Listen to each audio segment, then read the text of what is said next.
আসসালামু আলাইকুম। নতুন বাংলাদেশে আপনাকে স্বাগতম। দেখতে দেখতে পুরা এক বছর পার হয়ে গেল। আজ নতুন বাংলাদেশ তার এক বছর পূর্ণ করলো। এই যে এক বছর পূর্ণ করলো যে বাংলাদেশ, আজকে আবারও স্মরণ করতে হচ্ছে সেই সব দিনের কথা, যে দিনগুলোতে বাংলাদেশের সাবেক প্রধানমন্ত্রী শেখ হাসিনা স্বৈরাচারী আচরণে তার বাহিনীগুলো এদেশের ছাত্র জনতাকে নৃশংসভাবে গুলি করে অসংখ্য ছাত্র ভাইকে হত্যা করেছিল, হাজার হাজার ছাত্রদেরকে গুলি করে আহত করেছিল। কিন্তু এত কিছুর মধ্যে এই ছাত্র জনতার পক্ষে এবং এই স্বাধীনতার পক্ষে সবচেয়ে বড় ভূমিকা ছিল আমি মনে করি বাংলাদেশ সেনাবাহিনীর।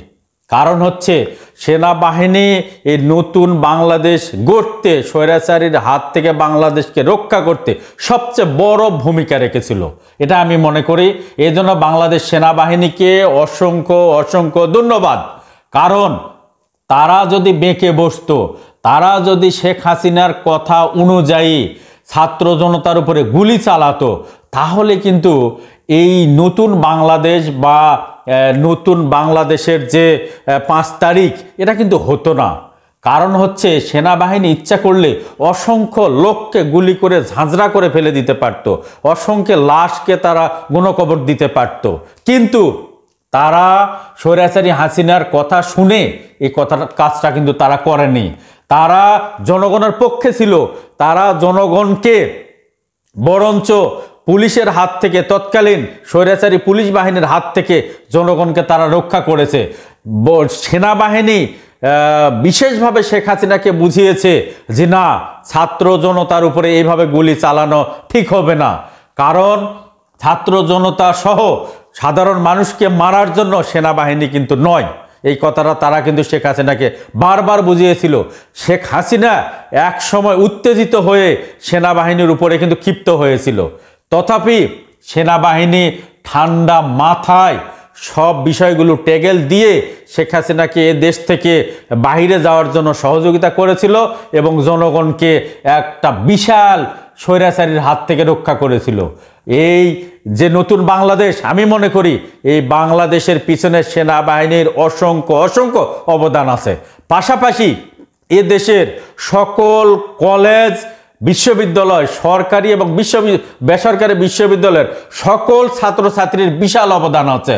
শুধুমাত্র এদেশের জনগণের দ্বারা নতুন বাংলাদেশ প্রতিষ্ঠিত কিন্তু হয়নি। এদেশের প্রত্যেকটি বিশ্ববিদ্যালয়, প্রত্যেকটি কলেজের ছাত্র ভাইয়েরা তাদের বুকের তাজা রক্ত দিয়ে এই নতুন বাংলাদেশ সৃষ্টি করেছে। সুতরাং ছাত্রদের এই অবদানকে কখনোই ভোলার নয়। বাংলাদেশের সকল ছাত্রকে অসংখ্য অসংখ্য ধন্যবাদ।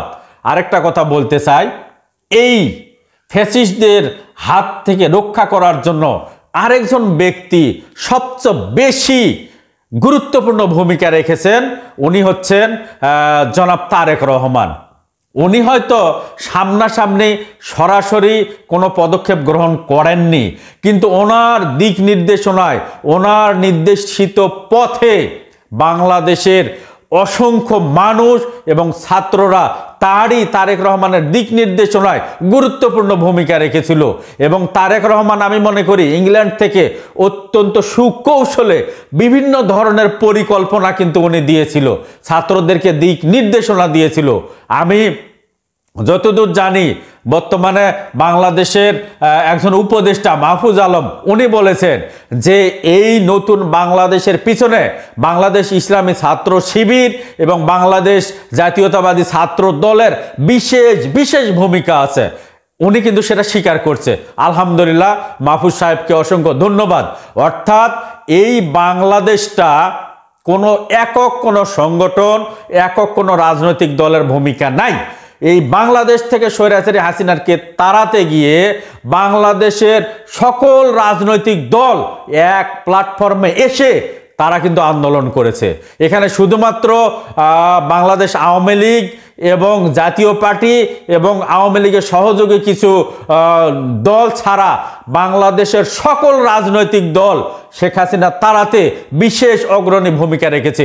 এই জন্য বাংলাদেশের সকল রাজনৈতিক দলকে অসংখ্য অসংখ্য ধন্যবাদ, বাংলাদেশ সেনাবাহিনীকে অসংখ্য অসংখ্য ধন্যবাদ, জনাব তারেক রহমানকে অসংখ্য অসংখ্য ধন্যবাদ, বেসরকারি বিশ্ববিদ্যালয়ের শিক্ষার্থীদেরকে অসংখ্য অসংখ্য ধন্যবাদ, পাবলিক বিশ্ববিদ্যালয়ের শিক্ষার্থীদেরকে অসংখ্য অসংখ্য ধন্যবাদ, 64 ডিস্ট্রিক্টের বড় বড় নামি দামি কলেজের শিক্ষার্থীদেরকে অসংখ্য অসংখ্য ধন্যবাদ। অর্থাৎ সবার সম্মিলিত প্রচেষ্টায় একটা স্বৈরাচারীকে এদেশ থেকে বিতাড়িত করতে এই বাংলাদেশ কিন্তু সফল হয়েছে।